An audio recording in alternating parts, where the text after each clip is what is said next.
Assalamualaikum warahmatullahi wabarakatuh. Selamat datang di channel Seni Bermatematika.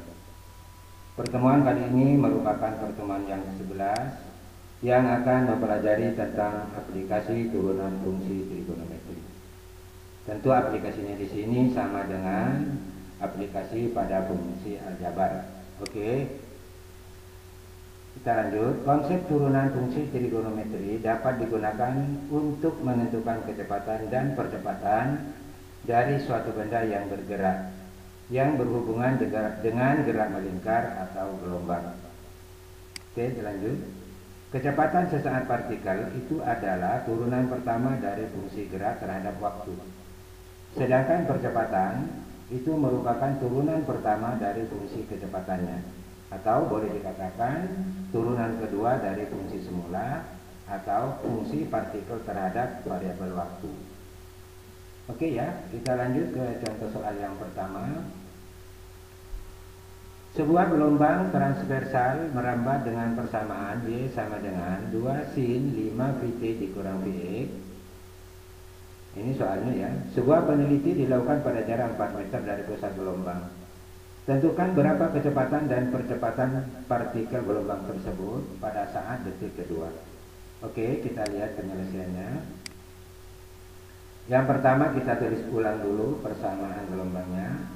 Dan perlu kita ketahui bahwa fungsi ini akan diturunkan kepada T, bukan kepada X ya.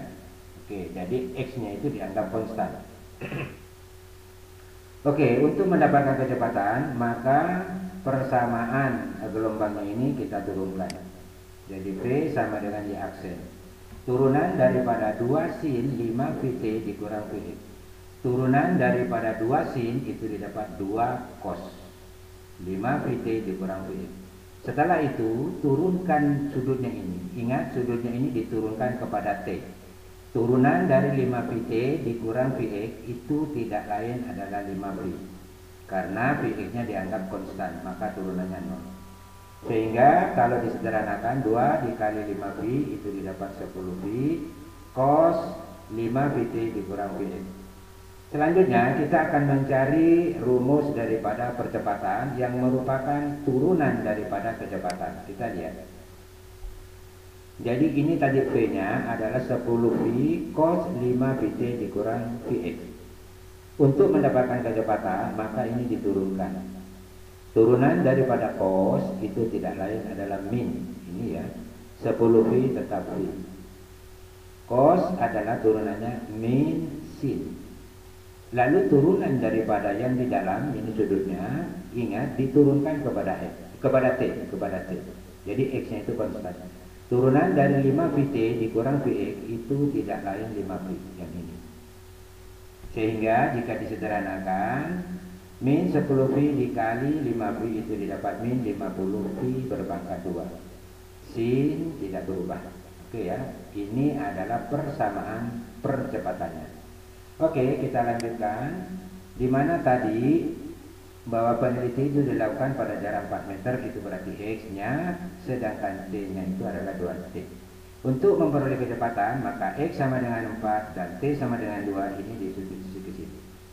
Jadi ini kita ganti 2 dan yang X ini kita ganti 4. Sehingga akan diperoleh V sama dengan 10V cos 5V dikali 2, karena T-nya itu adalah 2. Kemudian X-nya ini adalah 4. 5V dikali 2 itu adalah 10V. V dikali 4 itu artinya 4V. Sehingga 10V dikurang 4V itu hasilnya adalah 10V cos 6V. Cos 6V itu sama saja kalau dia 3 kali putaran penuh, atau boleh diganti dengan 1 kali putaran penuh. Jadi sama itu hasilnya. Sehingga dengan demikian cos V 10V dikali cos V. Cos V itu nilainya adalah 1. Sehingga hasilnya 10V dikali 1 itu sama dengan 10V. Dengan demikian maka kecepatan gelombang tersebut adalah 10V meter per detik. Selanjutnya kita akan mencari percepatannya. Percepatannya itu 50V berpangkat 2 sin, T-nya kita ganti 2, X-nya kita ganti 4. Sudah tadi. Ini tadi diperoleh Min 50 Pi berpangkat 2 sin 6 Pi. Sin 6 Pi itu sama dengan sin Pi. Nah, kita lihat. Sin Pi atau sin 2 Pi. Sin 2 Pi itu tidak lain adalah 0. Sehingga min 50 Pi berpangkat 2 dikali 0 hasilnya 0. Sehingga dengan demikian percepatan daripada gelombang tersebut adalah 0. Oke, kita lanjut ke contoh soal yang kedua. Perhatikan kincir liang yang biasa ada di pasar malam ini ya, di mana mempunyai jari-jari 20 meter berputar berlawanan dengan arah perputaran jarum jam dengan kecepatan sudut 2 radian per detik. Pertanyaannya, tentukan kecepatan kincir yang naik dalam arah vertikal, berarti I-nya sebentar, pada saat ia berada 10 meter di atas garis mendatar yang melalui pusat kincir. Oke, kita lihat penjelasannya. Ini kita gambarkan dulu supaya lebih jelas ya. Ini gambarnya, baru ini penjelasannya kita lihat. Kita dapat menganggap bahwa kincir berpusat di titik 0,0, berarti ini pusat kincirnya 0,0. Dan posisi titik P, ini posisi titik P berarti ini maksudnya itu berada di titik 20,0 pada saat T sama dengan 0, berarti dia belum bergerak. Jadi sebelum bergerak, P itu berada pada posisi titik 20,0. Kemudian pada saat T, jadi pada saat T, maka P ini bergerak. Jadi pada saat P ini bergerak sehingga dia itu bergerak sejauh 2T radian, sehingga P ini sampai di titik P aksen. Yaitu dia itu bergerak sejauh 2T radian. Jadi ini sudutnya 2T radian. Maka koordinat P ini bergerak ke atas sehingga menepati P aksen. Yaitu di mana koordinatnya, karena jari-jarinya adalah 20 dan besar sudutnya di sini adalah 2T, maka untuk X-nya adalah 20 cos 2T, sedangkan untuk Y-nya adalah 20 sin 2T. Oke ya. Jadi setelah T detik, maka P itu bergerak. Setelah TP bergerak, sehingga dia itu menempati P aksen. Seberapa jauh pergerakan itu P? Jauhnya adalah 2T radian. Oke ya, kita lanjut. Diketahui bahwa kincir liang tadi itu berada 10 meter di atas garis mendatar yang maksudnya ini. Berarti ini Y dan ini juga Y. Sehingga dengan demikian akan diperoleh, nah ini, jadi 20 sin 2T sama dengan 10. Maka sin 2T sama dengan 10 per 20, atau boleh ditulis 1/2. Sin berapakah yang nilainya 1/2? Maka jawabannya adalah sin Pi per 6. Sehingga dengan demikian 2T sama dengan Pi per 6, maka T sama dengan 2-nya ini kali ke 6, sehingga T sama dengan Pi per 12. Oke ya. Saya kira jelas untuk T-nya. Kita lanjut. Kecepatan P pada saat T, jadi yang ditanya tadi kecepatannya P itu menuju P aksen pada saat T, itu merupakan turunan daripada ordinat P aksen. Ordinatnya itu tidak lain adalah Y sama dengan 20 sin 2T. Ini ordinat daripada P aksen. Kalau dia diturunkan, maka Y aksen sama dengan ini, berarti V ya turunannya ya, atau Y aksen ya, 20 tetap 20. Apa turunan sin? Adalah cos 2T. Apa turunan 2T? Adalah 2. Sehingga dengan demikian V atau turunan dari Y itu adalah 20 dikali 2 cos 2T. Sehingga akan diperoleh, nah ini dia, V sama dengan 40, tentu 20 kali 2, sedangkan 2T-nya itu tidak lain adalah ini, Pi per 6. Pi per 6 itu tidak lain 30 derajat. Cos 30 derajat itu nilainya 1/2 akar 3. Sehingga diperoleh 40 dikali 1/2 akar 3 maka akan didapat kecepatannya 20 akar 3 meter per detik. Jadi kecepatan kintir itu ke arah vertikal adalah 20 akar 3 meter per detik. Oke ya. Kita lanjut ke soal yang ketiga. Soal yang ketiga, sebuah partikel bergerak menurut persamaan Y sama dengan 4 cos berpangkat 3x kurang pi per 6 dengan x itu lebih besar atau sama dengan 0, akan tetapi kurang dari atau sama dengan pi per 2. Variabel Y dalam satuan cm dan x dalam satuan radian.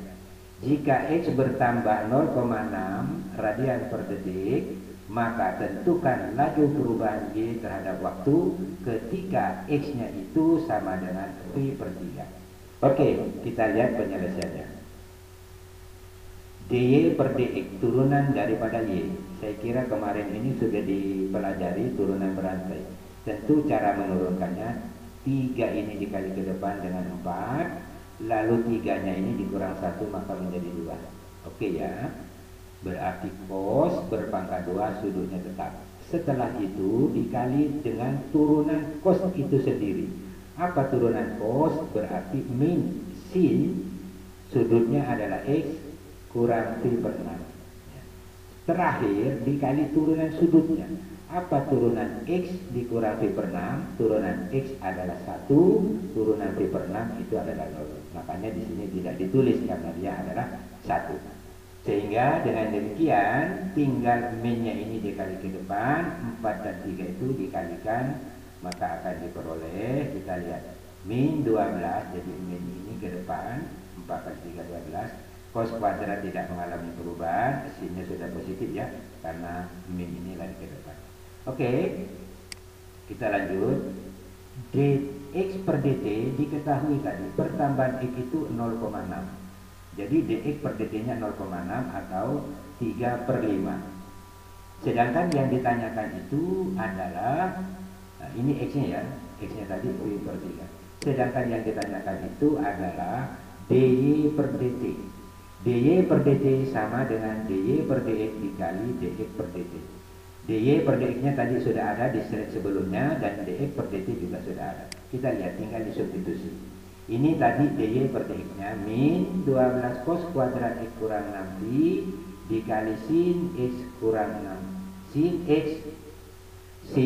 x kurang pi per 6 dikali dx per dt itu tadi 0,6 atau 3 per 5. Sehingga dengan demikian tinggal Anda substitusi x-nya. Tadi x-nya itu adalah pi per 3.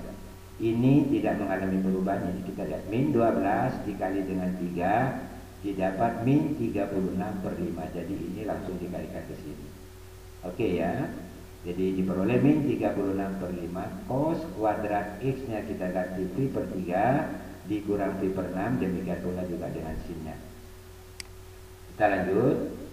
dy per dt sama dengan min 36 per 5 cos kuadrat pi per 3 dikurang pi per 6 itu didapat pi per 6. Sama dengan sinnya ini, sin pi per 6. Perlu kita ketahui pi per 6 itu sama dengan 30 derajat. Cos 30 derajat 1/2 akar 3 dan sin 30 derajat itu adalah 1/2. Kita lihat. Oke, ini tidak mengalami perubahan. Ini yang saya katakan tadi. Karena dia berpangkat 2, maka di sini berpangkat 2. Oke ya. Lalu sin pi per 6 atau sin 30 derajat itu 1/2. Sekarang yang disederhanakan 1/2 akar 3 berpangkat 2. Itu akan diperoleh min 36 per 5 1/2 dipangkat 2 didapat 1/4, akar 3 dipangkat 2 hilang akarnya menjadi 3, sehingga akan diperoleh 3/4. Hasil terakhir min tetap min 36 kali 3 kali 1 itu 108, 5 kali 4 kali 2 didapat 40, sehingga hasilnya min 108 dibagi 40 hasilnya min 2,7. Saya kira jelas ya. Sehingga dengan demikian laju perubahan Y terhadap waktu adalah min 2,7 cm per detik.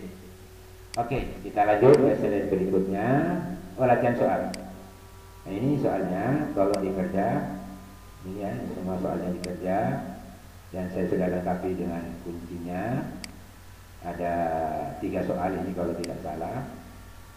Ini ya, oke, ini semua soalnya.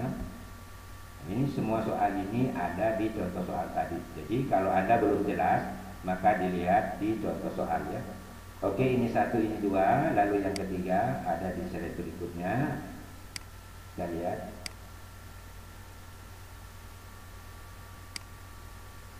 Ini latihan soal yang ketiga. Ini ya. Kuncinya ada min 3/2 meter per detik. Oke.